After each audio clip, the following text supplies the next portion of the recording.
नमस्कार दोस्तों। हम आज सॉल्व करने जा रहे हैं 15 जून 2024 को झांसी डिवीजन द्वारा लिए गए जेई पीवे के एग्जाम्स के प्रश्न पत्र को। The inspection schedule of gang by JE oblique SSC P way other than incharge of sectional. तो यहाँ इसका जवाब क्या होगा? तो once B. What is the height of 60 KG per meter UIC 60 KG rail section? तो 60 केजी का चाहे यूआईसी 60 हो या इवन हो, दोनों में इसकी हाइट जो होती है वो होती है 172 mm। सवाल संख्या 3, what is the minimum formation width for single line track in case of new track? Single line की स्थिति में फॉर्मेशन की न्यूनतम चौड़ाई कितनी होती है? और इसका जवाब है 7850। तो हम इसका जवाब से 7850। इन केस ऑफ आरओबी और FOBs, guardrail shall be provided on the track adjacent to column pier abutment which is located within what distance from centre of the track? तो प्रश्न संख्या 4 में पूछा गया है कि आरओबी एफओबी के मामले में कोई खंभे, पियर या अत्योधार से संलग्न ट्रैक पर गार्डरेल प्रदान किया जाएगा कब, जो कि ट्रैक सेंटर से कितनी दूरी पर हो? तो इसका जवाब होगा 8 मीटर। At what minimum bank height joggle face plate with clamps और two far in bolt shall be provided on good 80 welds? अर्थात कितनी न्यूनतम बैंक की ऊंचाई पर अच्छे 80 वेल्ड को जॉगल फेस प्लेट कैम्प के साथ या दूर के छोरों पर बोल्ट के साथ संरक्षित करना चाहिए? और इसका जवाब है कि 5 मीटर से ऊंचे। Range of rail temperature for zone 4, ध्यान दीजिएगा, जोन 4 में रेल का टेम्परेचर कितना होता है?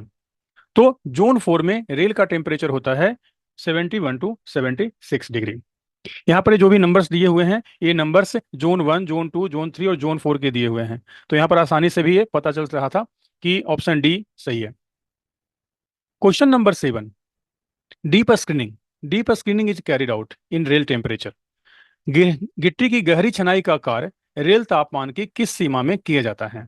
यहाँ डीप स्क्रीनिंग के टेम्परेचर की बात की गई है कि डीप स्क्रीनिंग कितने टेम्परेचर के दौरान में किया जा सकता है। तो डीप स्क्रीनिंग जो की जाती है वो TD+10 डिग्री से TD-20 डिग्री के बीच में की जाती है। यह दिए गए ऑप्शन में से जो ऑप्शन बी है वो सही है। Lowest level of staff authorised for carrying out mechanised tamping of the track, यानी ट्रैक ट्रैक की अगर मैकेनाइज्ड टैंपिंग करवानी हो या करना हो तो उसके लिए न्यूनतम स्तर का स्टाफ या पर्यवेक्षक कौन हो सकता है? तो न्यूनतम स्तर का पर्यवेक्षक इस प्रकार के विशेष कार्यों में जिसमें कि ज्यादा सेंसिटिविटी होती है, मिनिमम लेवल का जो सुपरवाइजर होता है दैट इज जेईपी वे। प्रश्न संख्या 9। प्रश्न संख्या 9 में पूछा गया है maximum cant, maximum design cant on curve track of broad gauge on group A route, कि ग्रुप ए रूट पर maximum designed cant curve track में कितना दिया जा सकता है? अभी ये लेटेस्ट सवाल है और इसमें 185 mm नए करेक्शन स्लिप के साथ है।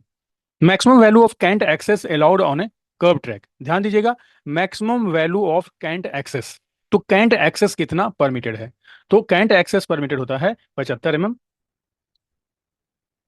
चेकरेल clearance limit in BG fan shape turnout, यहाँ पर आप ध्यान देंगे सवाल में पूछा गया है कि बीजी फैन शेप टर्नआउट पर चेकरेल का क्लियरेंस क्या होता है। फैन शेप टर्नआउट का मतलब हो गया कि वो टर्नआउट पीएससी स्लीपर वाले ट्रैक पर होगा, और पीएससी स्लीपर ट्रैक पर अगर फैन टर्नआउट बिछाया गया है तो उस कंडीशन में वहां जो चेकरेल का जो गैप होगा वो होगा 3 mm कम, डेट इज 41 से 45 mm। Total number of sleeper in 1 in 12 fan shape turnout including approaches and exit sleepers, यानी कि 1/12 में अप्रोच और एग्जिट मिला करके स्लीपरों की कुल संख्या कितनी होती है? तो अप्रोच मिला करके इसकी संख्या होती है 96। Heel divergence for 1 in 12 curved switch PSC in broad gauge track, 1/12 में पीएससी कर्व्ड स्विच है तो हील डाइवर्जेंस कितना होता है? तो यहाँ हील डाइवर्जेंस होता है 175 mm। तो इसका जवाब होगा 175, option B. Wear of CMS crossing is measured at from ANC, यानी कि सीएमएस क्रॉसिंग में जो घिसाव मापा जाता है वो एएनसी से कितनी दूरी पर मापा जाता है? तो इसके मापने का मेजरमेंट रहता है कि एएन से 100 mm की दूरी पर इसे मेजर किया जाता है। क्वेश्चन नंबर 15 कि frequency of track recording track geometry monitoring by the track recording car on routes with speed 100 kmph and 130 kmph। अभी ये बिल्कुल नए क्वेश्चंस के हिसाब से, यानी कि नए करेक्शन स्लिप्स के हिसाब से ये सवाल पूछा गया है कि ट्रैक रिकॉर्डिंग कार के द्वारा उन मार्गों पर जिनकी गति 100 किलोमीटर प्रति घंटा से ज्यादा हो, 110 किलोमीटर प्रति घंटा से ज्यादा हो और 130 किलोमीटर प्रति घंटा तक हो, तो वैसे कंडीशन में यहाँ पर इसकी जो फ्रीक्वेंसी होगी वो फ्रीक्वेंसी कितनी मानी जाएगी। तो इसकी फ्रीक्वेंसी यहाँ पर मानी जाएगी हमारे पास जो है कि 4 महीने। Next question, frequency of oscillation monitoring system recording on routes having a speed above 100 kmph। उन मार्गों पर जिनकी गति 100 किलोमीटर प्रति घंटा से अधिक है, वहां पर दोलन निगरानी प्रणाली ओएमएस से रिकॉर्डिंग की बारंबारता क्या है। तो इसका जवाब होगा कि प्रत्येक महीने। Which of the following track machine is used for deep screening of track. निम्नलिखित में से कौन सा है जो डीप स्क्रीनिंग के काम में आता है। तो डीप स्क्रीनिंग से काम में आने वाले जो मशीनें हैं, जैसे सीएसएम है, तो सीएसएम टैंपिंग के काम में आते हैं। बीसीएम डीप स्क्रीनिंग काम आता है। यूनिट मेट भी टैंपिंग का आता है। यूटीवी मटेरियल कैरिंग आउट करने के लिए काम आता है। तो इसका जवाब है BCM. Deep screening of track on turnout shall be carried out if clean ballast question is less than. कि डीप स्क्रीनिंग जो है वो टर्न आउट का कब कैरी किया जाएगा, अगर क्लीन बैलास्ट क्वेश्चन कितने से कम होगा। तो टर्न आउट पर जो डीप स्क्रीनिंग की जाती है उसके लिए मेन लाइन वगैरह सभी के लिए नियम एक जैसे ही स्पीड के आधार पर होते हैं। तो वहां पर बताया गया है कि यहाँ पर इसकी स्पीड जो होगी, अगर 200 mm के क्लीन क्वेश्चन से कम होगी तो यहाँ पर डीप स्क्रीनिंग टर्न आउट की जाएगी। टर्न आउट पर ट्रैक की गहरी छनाई का कार्य किया जाना चाहिए यदि स्पष्ट गिट्टी क्वेश्चन 200 mm से कम है। Maximum distance apart of trolley refuses in high bank. High bank पर दो ट्रॉली रिफ्यूजेज के बीच में अधिकतम दूरी कितनी हो सकती है। तो अधिकतम दूरी 200 मीटर हो सकती है। Service life of 60 kg 90 UTS rail section. 60 kg 90 UTS का रेल सेक्शन की लाइफ कितनी होती है। तो 60 kg 90 यूटीएस में यहाँ पर कुछ स्पेशल क्लियरेंस नहीं दिया हुआ है कि आरजीएम रूट है कि नहीं है, तो हम ऑप्शन में से देख रहे हैं तो 800 जीएमटी अवेलेबल है जो कि नॉन आरजीएम का है। यही इसमें सही जवाब है। TVU of special class level crossing. Special class level crossing की टीवीयू 50,000 से ज्यादा टीवीयू जब होती है तो उसे स्पेशल क्लास लेवल क्रॉसिंग के ग्रुप में रखा जाता है। Bilingual whistle board is provided at a distance of dash metre along the track from the level crossing. तो लेवल क्रॉसिंग से जो बाइलिंगुअल व्हिसल बोर्ड प्रोवाइड किया जाता है उसकी दूरी होती है 600 मीटर। ये सभी सवाल काफी इंपॉर्टेंट है और काफी फेमस सवाल है। Periodic census of traffic at level crossing is carried out at a frequency of. यहाँ जो फ्रीक्वेंसी जो है पीरियोडिक सेंसस की वो 3 साल में एक बार आयोजित की है, एक बार की जाती है। तो इसका होगा 1 in 3 years। Sleeper density of 1660 in track sleeper spacing of. अगर स्लीपर डेंसिटी 1660 का है तो यहाँ पर स्लीपर डेंसिटी क्या होगी। तो आपको इसको ज्यादा कुछ नहीं करना है, 1 किलोमीटर में 1660 से भाग दे देना है। तो मान लें कि जैसे 1660 से अपने भाग दिया 1 किलोमीटर में, तो 1 किलोमीटर में 1000 मीटर होता है और 1000 मीटर में सेंटीमीटर कितने होते हैं, क्योंकि 1 मीटर में 100 होता है। तो ये हो जाएगा 1000 × 100। और जब इससे आप डिवाइड करेंगे तो ये आपको अप्रोक्स 60 सेंटीमीटर के आसपास है इसका जवाब आएगा। तो इसका जवाब होगा 60 centimetre. Number of green flags carried by hot weather patrolman. कि हॉट वेदर पेट्रोलमैन के साथ जो ग्रीन फ्लैग होता है वो कितने रखे जाते हैं। तो हॉट वेदर पेट्रोलमैन को बेसिकली चेक करने के लिए दिया जाता है कि बकलिंग को खासतौर पर चेक करना है, और बकलिंग के केस में हॉट वेदर पेट्रोलमैन के पास गाड़ी पास करने का अधिकार नहीं होता है। तो उस कंडीशन में उसके पास ग्रीन फ्लैग नहीं हो सकता है, अतः इसके लिए इसका जवाब होगा 0। Clearance between guard rail and running rail for track on bridges. ये काफी फेमस सवाल है जिसको कई परीक्षाओं में पूछा गया है। इसका जवाब है 250 ± 50 mm। प्रश्न संख्या 27, the gauge is measured dash mm below the rail top of in the track. Track में रेल के टॉप से कितना नीचे गेज को मेजर किया जाता है। तो यह मेजर किया जाता है, अमूमन इसको 13 से 15 कहा जाता है, लेकिन अब इसमें 13 और 15 दोनों ही दिया हुआ है। तो आप जो न्यूनतम है आप उसे चाहे तो सही कर सकते हैं। Question number 28। क्वेश्चन नंबर 28 में दिया हुआ है कि versine measurement of curve is done using chord of. कितने के कॉर्ड पर वर्साइन मेजरमेंट किया जाता है, जिसमें कि दिया हुआ है 15 मीटर, 20 मीटर, 25 मीटर और 30 मीटर। तो जैसा कि आपको पता है कि 10-10 मीटर के स्टेशन बनाए जाते हैं, तो कॉर्ड 20 मीटर का होगा। तो इसलिए 28 क्वेश्चन में इसका जवाब होगा 20 मीटर। जेई अथवा एसएससी पीवे सेक्शनल अथवा और रेल पथ प्रभारी के अलावा सभी बकरों के निरीक्षण की आवृत्ति। फिर यहाँ पर ध्यान दीजिएगा कि सवाल स्पेशली पूछा गया कि इंचार्ज और सेक्शन को छोड़ करके जो जेई अथवा एसएससी में है, अगर वो बकरों का निरीक्षण करता है तो उसकी आवृत्ति क्या मानी जाएगी। तो वो उसे करना होता है 6 महीने में एक बार। Actual weight of 60 KG per metre rail, 60 KG rail का एक्चुअल वेट क्या होता है? तो यहाँ पर 60 केजी रेल में एक्चुअल वेट होता है 60.34 होता है, ये 60 यूआईसी का होता है, और 60.21 होता है 60 ई1 का होता है। तो यहाँ पर 60.21 है नहीं, इसलिए कोई कंफ्यूजन का सवाल नहीं है, हम इसे मान लेते हैं कि 60.34 इसमें सही जवाब है। An OBS defect during USFD testing is marked on the rail. USFD testing के दौरान ओबीएस डिफेक्ट पाए जाने पर रेल पर कौन सा मार्किंग अंकित किया जाता है? तो ओबीएस डिफेक्ट में लाल पेंट से एक क्रॉस का निशान लगाया जाता है। सो यहां पर जवाब होगा 1 cross with the red paint. The frequency of 0 degree probe used in the rail testing. Rail testing में प्रयोग किए जाने वाले 0 डिग्री प्रोब का फ्रीक्वेंसी कितना होता है? तो उसकी फ्रीक्वेंसी होती है 4 mega hertz. Question number 33, in how many days IMR defect should be replaced? तो आईएमआर रेलों को 3 दिन के अंदर अंदर में, यानी अधिकतम 3 दिन के अंदर में बदल दिया जाना चाहिए। तो ऑप्शन बी इसका सही जवाब है, 3 दिन। Question number 34, which type of probe is use during USFD testing? यानी यूएसएफडी टेस्टिंग में नीचे दिए गए प्रोब्स में से कौन सा प्रोब इस्तेमाल किया जाता है? तो 0 डिग्री प्रोब भी इस्तेमाल करते हैं, 70 डिग्री का भी प्रोब इस्तेमाल करते हैं, और 37 डिग्री का भी प्रोब इस्तेमाल करते हैं। तो अतः इसका जवाब हो जाएगा all of the above. DFWO defect found during USFD testing is marked on the weldage. अगर DFWO डिफेक्ट अगर लगा हुआ है तो कौन सी मार्किंग उस पर की जाएगी? तो इसके लिए क्या जाता है, एक सर्कल बनाया जाता है जीरो जैसा, ओ के जैसा, 1 circle with red paint. Grade 90 UTS is equivalent to. इनमें से नीचे में दिए गए मेगा पास्कल के फॉर्म में दिया हुआ है। तो ग्रेड 90 यूटीएस रेल किसके इक्विवेलेंट है? तो आप रेलवे लाइन पर अगर आप देखेंगे कभी आपने रेल का अगर आपने लिया होगा, जो नंबर्स उस पर रोलिंग मार्क्स दिए रहते हैं, तो उस पर 90 यूनिट्स नहीं लिखा रहता है, वहां पर 880 एमपीए लिखा रहता है, यानी 880 ग्रेड की वो रेलें हैं। Question number 37, steel channel sleeper are used at. Steel channel स्लीपरों का इस्तेमाल कहां पर किया जाता है? तो स्टील चैनल स्लीपरों का इस्तेमाल ब्रिजेस के ऊपर में किया जाता है। Station to station versine variation permitted for 110 kmph used during curved measurement. यानी कि 110 किलोमीटर प्रति घंटा गति वाली वक्र को मापने में स्टेशन से स्टेशन वर्साइन की कितनी भिन्नता की अनुमति है?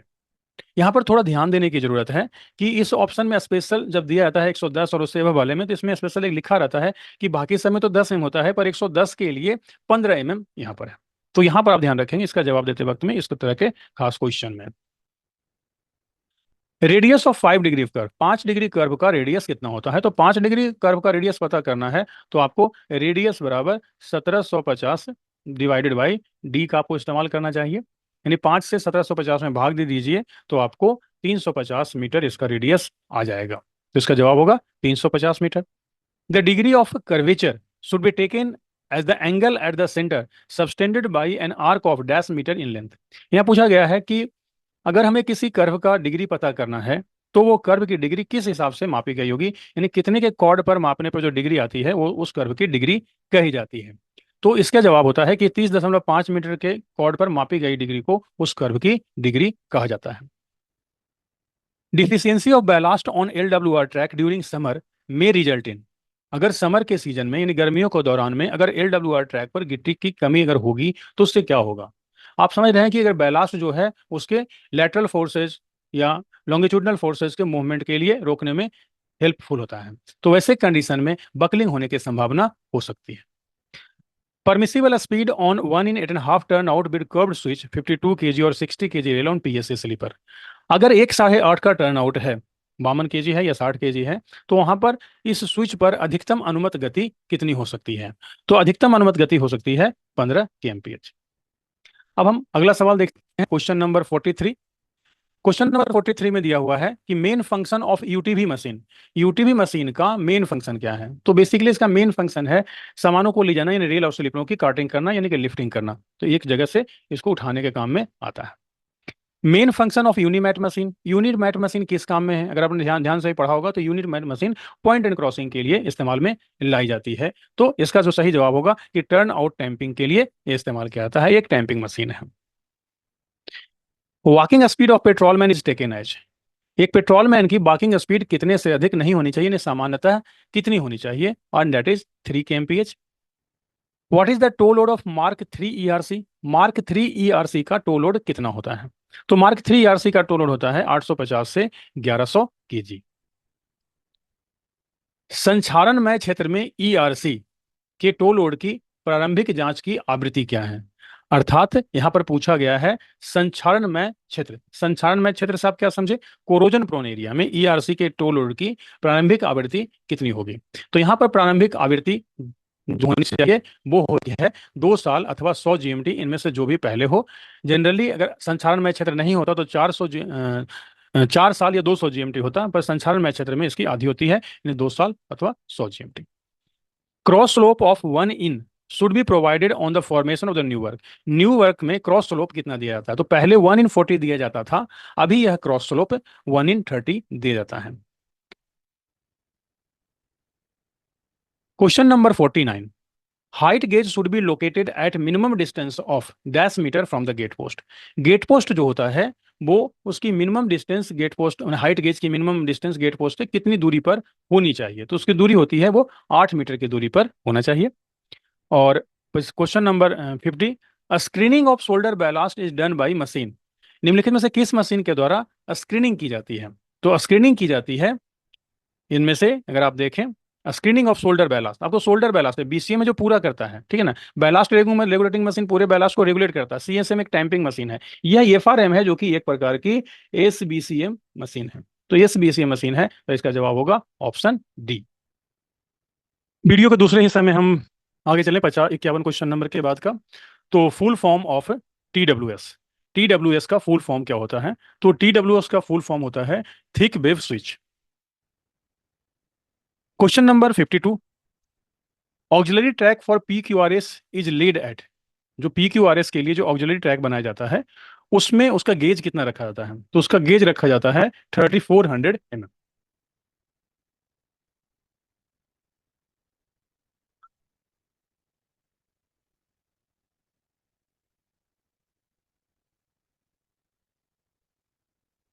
Question number 53, normal life of detonator is. किसी डेटोनेटर की सामान्य जीवन काल कितनी होती है, तो सामान्य जीवन काल उसकी होती है 5 साल, और 5 साल के बाद उसे एक एक करके 3 साल तक और बढ़ाया जा सकता है, पर सामान्य जीवन की बात की जाए तो उसका जीवन होता है 5 साल। The flagman placing detonator on track should station himself at a distance not less than dash metre from the place of detonator. यानी कि जब भी झंडी वाला ट्रैक पर पटाखा लगाता है तो पटाखा लगाने के बाद पटाखों से कम कितनी दूरी पर वो खड़ा रहेगा, जिसे कि हम सेफ डिस्टेंस भी कहते हैं, तो वह है 45 मीटर। तो 45 मीटर के डिस्टेंस पर खड़ा रहेगा। क्वेश्चन नंबर अगर 55 की अगर बात करें, तो क्वेश्चन नंबर 55 में है कि if 1 in 12 turn out takes off from inside of a curve of radius 875 metre, then the resultant degree should be. तो इसका कैलकुलेशन अगर आप करेंगे तो आपको ये पता चलेगा। कैलकुलेशन करने की विधि IRPW में दी हुई है, और आप उसे कैलकुलेट करिए तो ये आपको इससे क्लैरिटी आपको आएगी कि टर्न आउट की रिजल्टेंट जो टर्न आउट की डिग्री आएगी वो कैलकुलेट करने के बाद आपको आएगी 6 degree. The overall length of 1 in 12 turnout for 60 kg। एक बारह टर्नआउट जो कि 60 kg का टर्नआउट है उसका ओवरऑल लेंथ कितना होगा, यानी एसआरजे से लेकर के हील ऑफ क्रॉसिंग तक का उसका ओवर लेंथ कितना होगा, तो उसका होगा 39,975 मिलीमीटर। क्वेश्चन नंबर 60 की ओर अगर चलें, क्वेश्चन नंबर 60 में अगर देखें तो क्वेश्चन नंबर 60 पूछ रहा है सवाल कि 60 किलोग्राम के लिए 1 in 12 टर्नआउट की कुल लंबाई, सॉरी इसकी तो हम बात कर चुके हैं, जिसकी कि 39,975 इसका जवाब हो गया। क्वेश्चन नंबर 57 था कि which degree probe is used for checking the star crack from the bolt hole during ASFD testing. इसमें आप ध्यान रखेंगे कि यहाँ पर जो बोल्ट होल की बात की गई है वो भी स्टार क्रैक के लिए जो भी स्पेशलाइज्ड है, तो स्पेशलाइज्ड में हम 37 डिग्री प्रोब का इस्तेमाल करते हैं। क्वेश्चन नंबर 58 की ओर चलते हैं। Which of the following is not a function of tamping machine. निम्नलिखित में से टैंपिंग मशीन का कौन सा फंक्शन नहीं है, तो टैंपिंग मशीन क्या क्या कर सकती है अगर वो देख लें तो हम समझ जाएंगे। अलाइनमेंट करती है, क्रॉस लेवल करती है, करेक्शन भी करती है, ड्रेनेज इंप्रूवमेंट करने का काम टैंपिंग मशीन का नहीं है, तो इसका जवाब होगा, सही जवाब इसके साथ में कि इंप्रूविंग ड्रेनेज। क्वेश्चन नंबर 50 थोड़ा पढ़ने में रफ है, पर यहाँ पर सवाल में ये पूछा गया है कि सामान्य ओवर राइडिंग स्विच की तुलना में थिक वेव स्विच के लिए आवश्यक स्लिपरों की संख्या कम होगी या ज्यादा होगी। तो यहाँ पर है कि हम जो थिक वेव स्विच डाल रहे हैं वह भी उसी ट्रैक पर डाल रहे हैं या उसी टर्नआउट पे डाल रहे हैं जिस पर कि बाकी ओवर राइडिंग स्विच डाली जाती है, तो दोनों स्विच में स्लिपरों की संख्या क्या होगी, बराबर होगी। तो क्वेश्चन नंबर 59 का जवाब होगा बराबर, यानी इक्वल। क्वेश्चन है the bottom most part of TPTG board should be dash from the rail level. इसके लिए मैं आपको एक ट्रिक बताता हूं कि वर्क साइट के बाद जो भी बोर्ड लगते हैं, वर्क साइट के बाद टीपी और टीजी बोर्ड लगते हैं, तो वर्क साइट के बाद जो बोर्ड लगते हैं उसका हाइट रेल लेवल से 1650 होता है, और वर्क साइट के पहले लगने वाले जो बोर्ड होते हैं वो 2 मीटर के होते हैं। तो यहाँ पर 1650 यानी 1.6 meter above the rail level.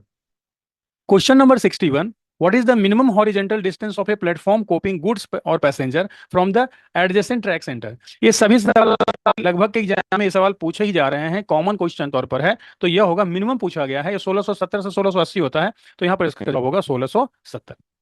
Question number 62, the total number of tamping tools in a duomatic machine. एक ड्यूमेटिक मशीन में टोटल टूल्स कितने होते हैं? तो ड्यूमेटिक मशीन में टोटल टूल की संख्या 32 होती है, तो इसका जवाब होगा ऑप्शन सी। अगले सवाल की ओर चलते हैं। In case of track renewals, minimum depth of ballast cushion for all routes to be kept as.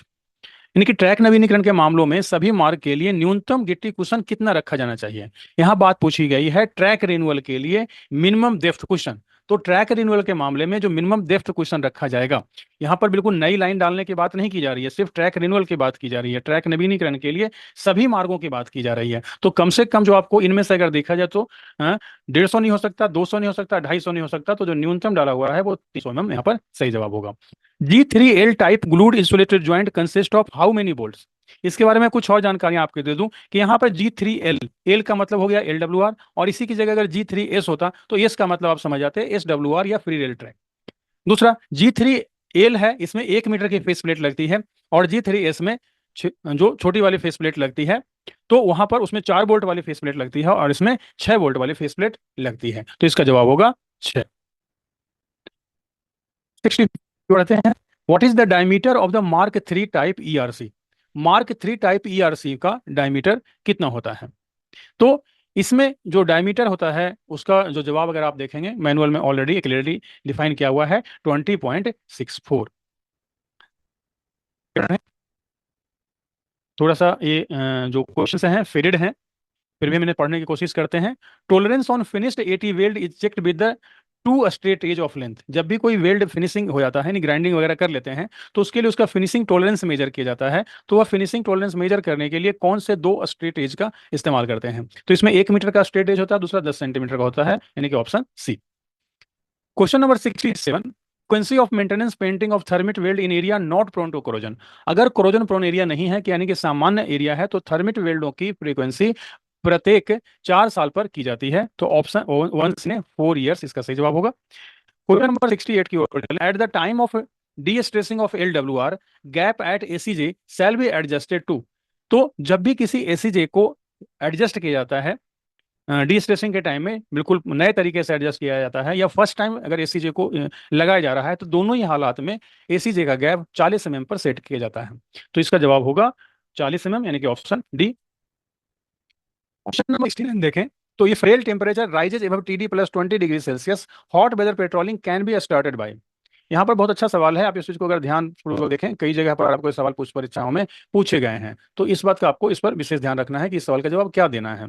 तो अगर TD प्लस 20 डिग्री सेल्सियस से अधिक हो जाता है, यहाँ पर TD प्लस 20 डिग्री है, जबकि स्लीपर डेंसिटी 1540 और उससे ज्यादा है, और नॉर्मल टेम्परेचर है, अभी के नए करेक्शन स्लिप में इसका जवाब सॉरी, यहाँ पर TD प्लस 20 डिग्री से अधिक हो जाता है, तो यहाँ पर होगा 1540 से कम, और TD प्लस 20 डिग्री से अगर अधिक होगा तो इसका उसमें होगा कि स्लीपर डेंसिटी जब 1540 और उससे ज़्यादा होता है तो उसमें TD प्लस 25 डिग्री होता है।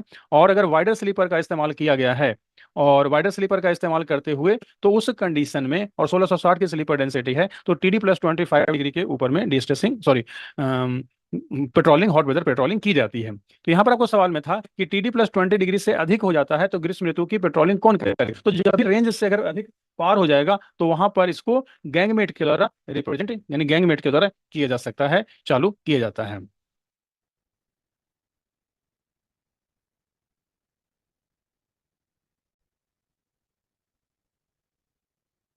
क्वेश्चन नंबर 20 की ओर चले। As a good maintenance practice versine at each station in lead curve should not be beyond -mm from the design versine. यहाँ पर पूछा गया है कि अगर एक अच्छी मेंटेनेंस, गुड मेंटेनेंस प्रैक्टिस करनी है, यानी कि अच्छा अगर हमें मेंटेन करना है लीड कर्व को पॉइंट एंड क्रॉसिंग में, तो जो भी उसका डिजाइंड वैल्यू है, उससे डिजाइन वैल्यू की जो वर्साइन है उससे कितना डेविएट कर सकते हैं, उससे अधिक डेविएशन नहीं होना चाहिए। तो ये है इसमें 3 mm, तो 3 mm से ज्यादा डेविएशन नहीं होना चाहिए। नंबर हम वापस 71 की ओर। 71 में इस क्वेश्चन बहुत ज्यादा क्लियर नहीं दिखाई पड़ रहा है, और इससे हम, ये बिल्कुल क्लैरिटी नहीं है कि ये क्वेश्चन क्या कहना चाह रहा है। तो इस क्वेश्चन को हम छोड़ देते हैं। ऐसे लग रहा है कि ग्रीष्मकालीन समय में इकहरी लाइन पर कितने किलोमीटर का ये होता है। तो इकहरी लाइन पर जो होता है ये तकरीबन 2 किलोमीटर का होता है। तो इसका जवाब होगा ग्रीष्मकालीन में, तो इसका जवाब होगा यहाँ पर 2 किलोमीटर का। नेक्स्ट क्वेश्चन है मैक्सिमम परमिसिबल बियर यानी in on nose of crossing in mm।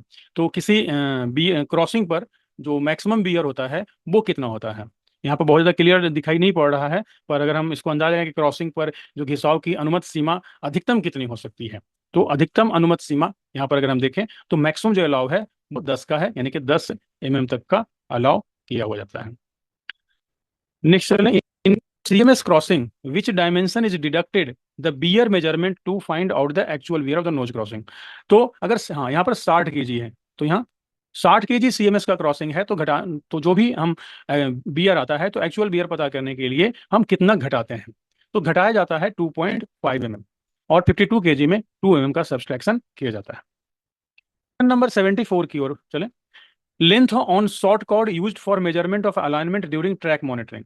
Track monitoring के केस में जो शॉर्ट कॉर्ड होता है, उस अलाइनमेंट के लिए जो शॉर्ट कॉर्ड यूज करते हैं उसका लेंथ कितना होता है। शॉर्ट कॉर्ड इसका होता है 9 मीटर का। Tip of tongue rail is known as, tongue rail के टिप को किस नाम से हम जानते हैं, तो टंगरेल के टिप को एक्चुअल टो ऑफ स्विच के नाम से जानते हैं। On normal track rails are fixed to PSC sleeper with.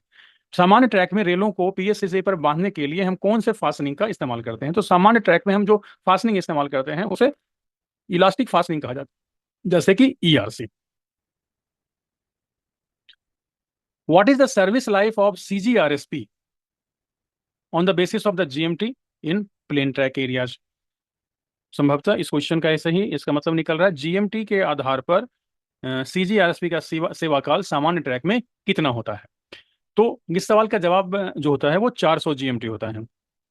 मैंने अब आपको एक याद करने के लिए बता दूं कि अगर फिटिंग्स की लाइफ अगर आपको याद करनी है, तो जो कुछ जो लोहे के बने हुए हैं जैसे कि ईआरसी मेटल लाइनर्स, और इनमें जो सीजीआरएसपी है जो कि जीआरएसपी से कठोर होता है, तो इन सब की लाइफ 400 जीएमटी होती है या 8 साल होती है। तो ऐसे करके आप इसे याद रख सकते हैं। क्वेश्चन नंबर 78 की ओर चलें। Wear of up to what percent on the original area permitted for tamping tools. Tamping tools में जो घिसाव है वो कितना प्रतिशत तक अनुमत है, तो टैंपिंग टूल्स में घिसाव अधिकतम 20% तक अनुमत है। Question number 79, what is the service life of ERC on the basis of GMT in plain track. ERC की सर्विस लाइफ, अभी जैसा आपसे बात हुआ था कि ईआरसी लोहे का बना होता है, उसकी सर्विस लाइफ कितनी होगी, याद कीजिए 400 GMT. The refresher course for welder TW2 is for duration of. TW2 दिया जाता है किसी व्यक्ति को, तो उसकी ट्रेनिंग पीरियड कितने समय के लिए होती है, तो रेफ्रेशर कोर्स जो TW2 की होती है वह 1 वीक की होती है। क्वेश्चन नंबर 81 की ओर चले। क्वेश्चन नंबर 81 में पूछा जा रहा है कि maximum and minimum height above rail level for BG high level passenger platform are. तो मैक्सिमम और मिनिमम, मैक्सिमम होता है 840 mm और मिनिमम होता है 760 mm। तो इसका जवाब होगा ऑप्शन सी। तो 81 का हमारे पास जवाब हो गया ऑप्शन। अब चलिए प्रश्न संख्या 82 की ओर। तो 82 में पूछा गया है कि IRPWM के अनुसार स्पीड ब्रेकर को लेवल क्रॉसिंग के गेट पोस्ट से कितनी दूरी पर बनाया जाना चाहिए। मैनुअल में दिया हुआ कि गेट पोस्ट से करीबन 20 मीटर की दूरी पर इसको बनाया जाता है, तो इसका जवाब हो गया यहाँ पर 20 मीटर। 3 में हम चलें। एज पर IRPWM on down gradients steeper than 1 in pushing of material train is not permitted. यहाँ पर बिल्कुल बहुत ध्यान से इस सवाल को देखिएगा क्योंकि इस सवाल में गलती होने के चांसेस रहते हैं। तो 1 in 100, क्वेश्चन नंबर 83 का जवाब होगा 1 in 100। क्वेश्चन नंबर 8 की ओर चलें। एज पर IRPWM minimum height of a speed breaker above road level provided on approach of level crossing is. Speed breaker की मिनिमम हाइट कितनी होगी, तो यहाँ पर मिनिमम हाइट की जहां तक बात की गई है, तो एक्चुअली में वो हाइट ही दी गई है, उसमें लिखा हुआ रहता है कि 125 से 12.5 सेंटीमीटर की हाइट होनी चाहिए, 2 मीटर की चौड़ाई होनी चाहिए, 4 मीटर का इसका रेडियस होना चाहिए। तो इसके हिसाब से यहाँ पर जवाब 125 होगा। Question number 5, USFD testing is, USFD testing को किस टाइप की टेस्टिंग कहा जाता है? तो यूएसएफडी टेस्टिंग बगैर रेल को तोड़े हुए की जाती है, इसी चलते इसे नॉन डिस्ट्रक्टिव टेस्टिंग के तौर पर जाना जाता है। तो इसका जवाब होगा non destructive testing. Question 86, bottom most part of the caution indicator board is fixed at A height of, थोड़ी देर पहले मैं आपसे बात किया था इसी सवाल में कि किसी भी वर्क साइट के आगे पीछे जो बोर्ड लगाए जाते हैं, तो वर्क साइट के जो बाद में बोर्ड लगाए जाते हैं उन बोर्ड्स को 1650 रेलवे की हाइट से, रेल की हाइट से रखा जाता है, रेल लेवल की हाइट से, और पहले लगाने वाले बोर्ड 2 मीटर की हाइट पर लगाए जाते हैं। तो उसके हिसाब से इसका जवाब देखिए सी आ गया। तो आप एक नियम याद रखें तो आसानी से सब चीजों को याद कर पाएंगे। Compensation for curvature should be given in all the cases where the existing gradient when added to the curvature compensation exceeds, यानी कि वक्रता प्रतिकार ऐसे सभी मामलों में प्रदान किए जाने चाहिए जहां वर्तमान ढाल से वक्र प्रतिकार जोड़ने पर वह कितने से अधिक हो जाता है। तो इसका जवाब होगा अगर रूलिंग ग्रेडियंट से अधिक हो जाता है तो। Question number 8, minimum radius of vertical curve on group ए, तो वर्टिकल कर्व का जो मिनिमम रेडियस ग्रुप ए पर है वो 4000 मीटर है। तो इसका जवाब होगा 4000 meter. Question number 89, maximum permitted aggregate average value for balance supply, ये बिल्कुल बिल्कुल फेमस सवाल है, याद करके रखा जाना चाहिए कि maximum permitted aggregate average value ये हो जाएगी 30। मैं आपको इसको याद करने का एक शॉर्टकट ट्रिक बताता हूँ। एक होता है एग्रीगेट एवरेजन वैल्यू ना, और दूसरा होता है जो दूसरे एक और जो बैलास्ट के बारे में हम बात करते हैं उसमें एग्रीगेट इम्पैक्ट वैल्यू। अब मैं आपको याद करना बताता हूँ, इसमें कितने कितने ए हैं, दो, तो इसमें होगा 2 + 1 है तो ये होगा 3, यानी 30% हो जाएगा।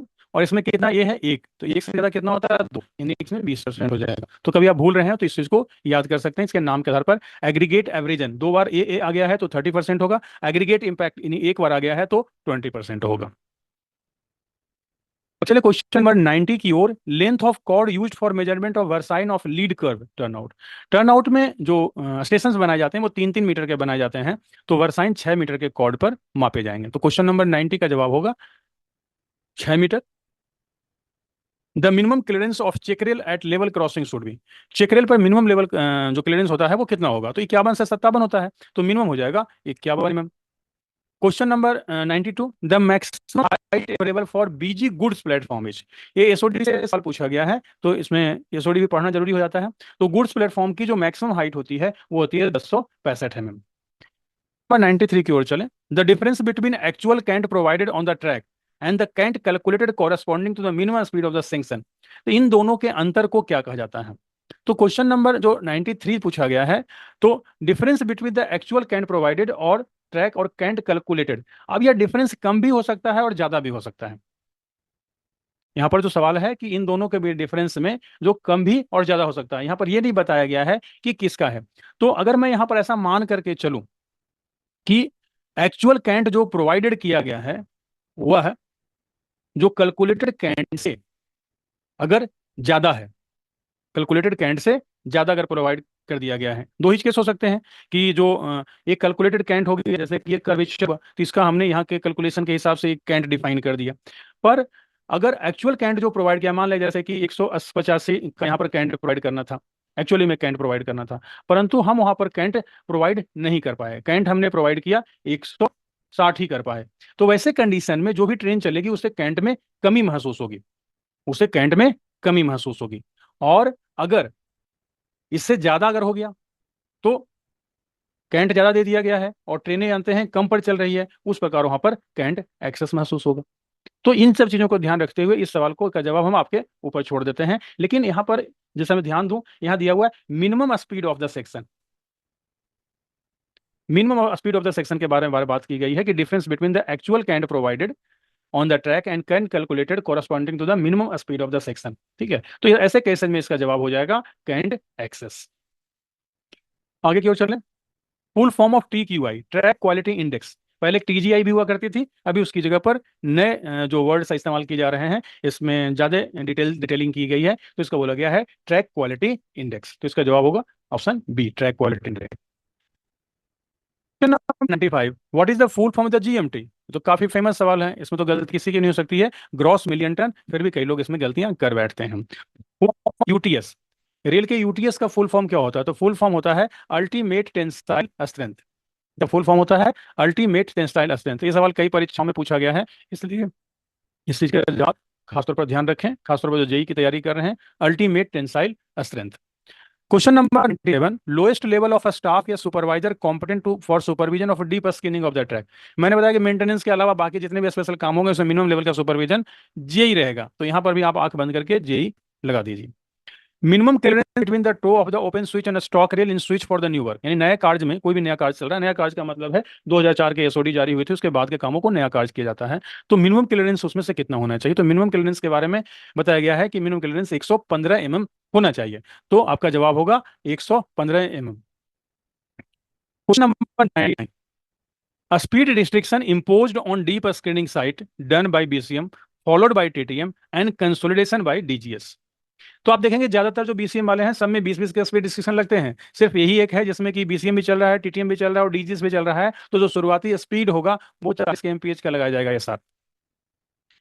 क्वेश्चन नंबर, थोड़ा सा फेडेड है, slope at rail seat on point and crossing sleeper seat, rail point and crossing के स्लीपरों पर कितना स्लोप दिया जाता है? तो ये बहुत ही महत्वपूर्ण सवाल है, कई परीक्षाओं में पूछा गया है, तो यहाँ पर कोई भी स्लोप नहीं दिया जाता है, सामान्य स्लीपर में 1/20 का कैंट दिया जाता है, और यहाँ पर कोई भी स्लोप नहीं दिया जाता है। प्रश्न संख्या एक, तो यहाँ से हिंदी के प्रश्न चालू हो जाते हैं, तो हिंदी के प्रश्न काफी महत्वपूर्ण होते हैं, अगर परीक्षा में अगर आपको सफलता प्राप्त करनी है तो आपको कोशिश करना चाहिए कि हिंदी के जो सिलेबस है वो काफी छोटा है और उससे आसानी से कुछ दिनों के अंतर्गत में आप कंप्लीट कर सकते हैं।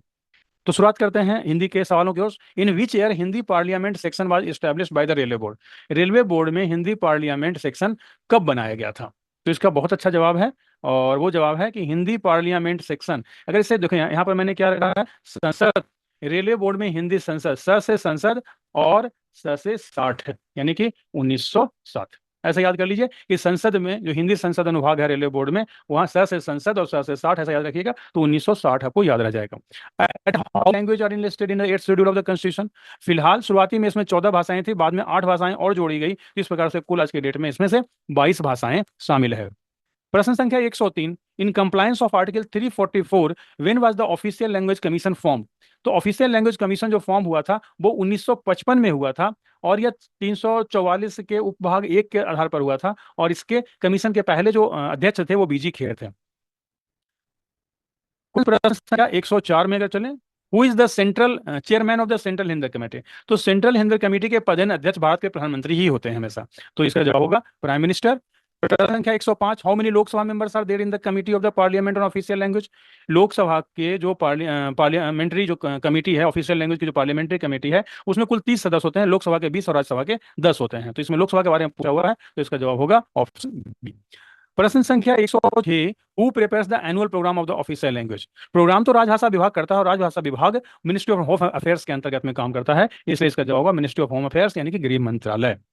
प्रश्न 107 की और बात चले, what is are the Hindi courses prescribed for the central government? तो यहाँ पर हम ऑप्शन में देखें, प्रबोध भी है, प्रवीण भी है और पराग भी है, तो ये तीनों है, तो इसका जवाब होगा ऑप्शन डी। केंद्र सरकार के कर्मचारियों के लिए निर्धारित हिंदी पाठ्यक्रम प्रबोध, प्रवीण और पराग, वैसे तो एक और होता है जिसे बोलते हैं पारंगत।